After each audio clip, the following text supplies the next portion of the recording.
Well, fuck. Welcome back to another week of LDFFL Weekly, you stupid sons of bitches. We're going into the final week of the regular season here, and I am still in the hunt. It's me and those Yankee pieces of shit, Goldberg, Rudder, and the Evans, all fighting for 2 spots. I'm gonna tell you this right now, ain't nothing coming between me and mine.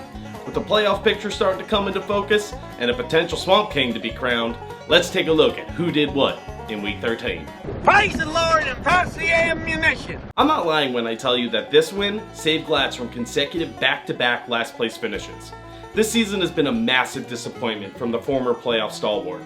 While Glatz did get to play spoiler in week 13, G-Berg is still firmly in the playoff picture thanks to the 6th highest point total in the league. All about the money, boys! Glatz's mid-season acquisition of George Kittle finally paid off as he posted a 182 stat line. T. Higgins contributed almost 30 points, and I can't end this recap without mentioning fan favorite Gardner Minshew. Way to go, Uncle Rico. I've said this exactly 13 times this season, but I'll say it again for good measure. Angelo, you fucking sucked this year, but I'm proud to call you our Swamp King. Ross and Packy scored the most points in the league this week and absolutely creamed Angelo. I legitimately think the only highlight of his season was when he admitted to breaking the toilet in the pre-draft video. I, myself, would tell Jordan, hey, I clogged the toilet or I broke it. Justin Jefferson and Omicron Cousins combined for 70 points, and basically every other player on their roster beat their projections. Josh Jacobs, Rob Gronkowski, and James Conner all smashed. Money Mike came through this week with a massive W that not only secured him 3rd place going into the final week of the regular season, but effectively ended any hope that Pinky and the Brain have of returning to the playoffs. While not out of the woods yet, Money Mike has a matchup with this motherfucker in week 13. Why aren't the brakes working? Because I cut the brakes! Wild card, bitches! Yeah!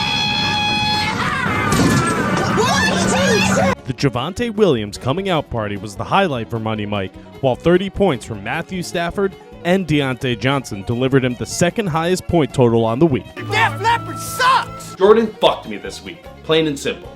In a matchup that had serious ramifications on playoff seeding, Jordan couldn't find a way to make things easier for me as he picked up the L by 2 measly fucking points.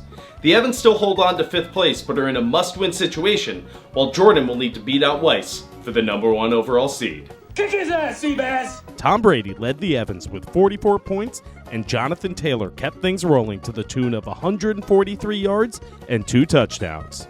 Hot damn! Our matchup of the week features my 2nd showdown of the season with Weiss after I won our week 4 matchup by 0.73 points. Well, I guess Weiss is the kind of guy that has the common courtesy to give you a reach around because he returned the favor this week and won by 0.79 points. Not only did this loss prevent me from clinching a playoff berth, it moves me down into 6th place and out of the playoffs due to my 7th overall point total. Fuck. That's too damn bad! Here's the long and short of it. Both Jordans have clinched a playoff spot and are jockeying for the 1st overall seed. Seeds 3 through 5 are currently occupied by Mancy, Ross, and the Evans, but a win for me this week will no doubt fuck things up for all 3 teams and bump them down a seed.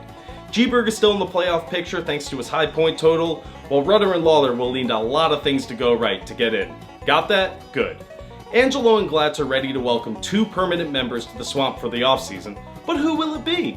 Tune in next week to find out, and remember, if you're gonna be a dick, be a little dick.